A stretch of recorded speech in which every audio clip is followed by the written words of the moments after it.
সোনা বন্দে আমারে চারটে কাঁচা মরিচ দে।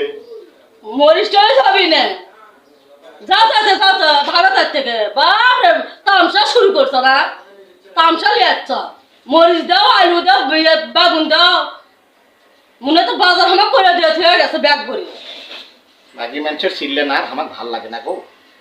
চারটে মরিচ চাপা রাখছিলাম, আর কিছু না। তারই জন্য করে এই তুই কথা একবার শেষ করে ফেল দিল কইয়া। তুই মরিচ দিব কি দিব না বলি সেই কথা ক। আমি মরিচটাই দেবো না, মরিচ কে বলে এক পা মরিচ কিনলাম দিব না না। শোন একটা কথা কম, কি কথা? ওদের হামাগরে বাড়ি হ্যাঁ লাইয়ের গাছ গাছছিল, হ্যাঁ সেই লাইয়ের গাছ মনে কর কেটে দিছে বুঝছো, হ্যাঁ। পাতালি বাড়ি যাবো।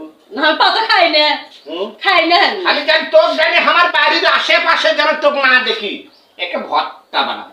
আমার আলু ভর্তা বানাবো, জিঙ্গা আলু ছাইনা ভর্তা বানাবো, ছাইনা ভর্তা বানাবো। এ বারোশুদির সাথে কথা কোয়ার থেকে না আমার এর থেকে যাওয়া ভালো। সত্যি যদি পোড়া মুখে যা যাচ্ছে যা যা। বাবা ফোনটা করছে একবার দুটারি দিয়ে একবার ছোটা করে